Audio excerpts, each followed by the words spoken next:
All right, welcome to The Explainer. Today, we are jumping head first into one of the most intense and powerful chapters in the Bible, John, chapter 8. We're talking dramatic confrontations, profound truths, and a lot of tension. And just so you know, this entire breakdown is based on the great source material and analysis provided by the You Need Faith in Jesus team. Okay, so the chapter opens and boom, we're thrown right into a life or death situation. This isn't just some random event. It's a very public test designed specifically to trap Jesus in a completely impossible spot. So who's pulling the strings here? It's the religious leaders, the scribes and Pharisees. And we need to be really clear about this. They couldn't care less about justice for this woman.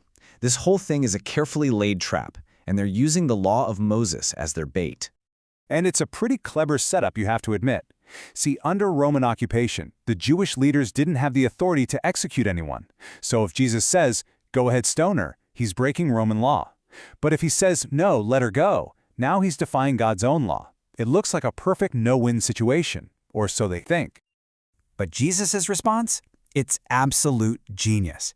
He doesn't even address them directly at first. He just stoops down, writes on the ground, and then delivers this one single, powerful sentence. And with those words, he flips the entire situation on its head, turning the spotlight away from the woman and right back onto her accusers. You can just feel the air go out of the crowd. That moral high ground they thought they were standing on, it just completely crumbles beneath their feet. They showed up ready to be judges, but now they're just sinners, standing there with rocks in their hands, feeling the weight of their own hypocrisy. And then the powerful finale to this whole scene. Everyone's gone, it's just Jesus and the woman.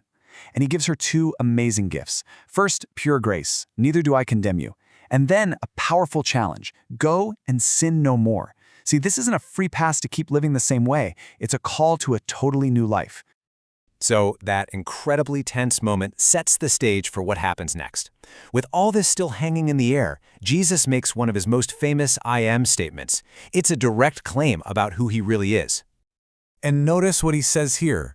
He doesn't say he's a light, one of many options. He says he is the light, the one and only, the ultimate source of all spiritual truth, the only one who can guide humanity out of the darkness of confusion and sin. From there, the conversation takes another turn. Jesus looks at the people who had just started to believe in him, and he starts to explain the crucial difference between just being a casual believer and being a true disciple. And he gives them this incredible promise. He says, if you really stick with my word, if you abide in it, you will get to know the truth on a deep level. And that truth, it has a very specific result. It will set you free. But what kind of freedom is he even talking about here? Well, this idea immediately creates a problem.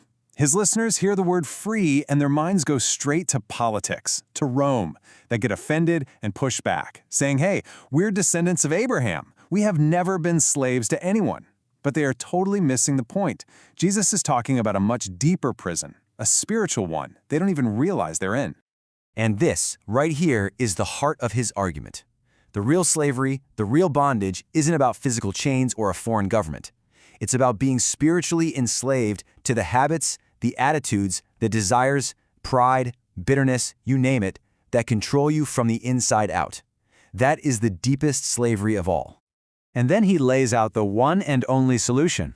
True, genuine, complete liberation from the power of that sin. It doesn't come from your family history or trying really hard. It only comes through the Son. That's how you become, as he says, free indeed. Okay, so this is where the confrontation really hits a fever pitch. This whole debate about freedom and slavery pushes Jesus to reveal his identity in the most direct and, to them, the most shocking way possible. You see, his audience is still stuck thinking in purely physical, historical terms. For them, Abraham is the greatest figure in their history, period. So they challenge him. Are you seriously claiming to be greater than our father Abraham? Who do you think you are? And his response is the absolute climax of this entire chapter. Pay really close attention to his wording. He doesn't say, before Abraham was, I was. He says, before Abraham was, I am. He is using the sacred, eternal name of God from the Old Testament, the name God used for himself at the burning bush. He's making a direct claim to be the eternally self-existent God. Oh, and they knew exactly what he was saying. There was no misunderstanding here. To them, this was the ultimate blasphemy. And just like that, their theological debate turns deadly. They literally pick up stones to kill him on the spot. So what does all this mean? What does this ancient, intense conflict between spiritual slavery and true freedom have to do with us, right here, right now? How do we actually apply these incredible truths? Well, the chapter seems to lay out a pretty clear path to experiencing this kind of freedom. It really involves three key things. First, continuing in the Word, really immersing yourself in it. Second, walking in the light, letting that truth expose the dark spots in our own lives. And third, receiving the freedom that only the Son can offer. Ultimately, this whole chapter forces us to take a hard look at our own lives. It's so easy for us to find our identity in our family, our career, our accomplishments, even in our own religious efforts. But here's the final question we have to ask ourselves. Are any of those things providing real freedom? Where might we still be in bondage without even realizing it? To really let these ideas sink in, make sure you check out the flashcards to review the key terms from today.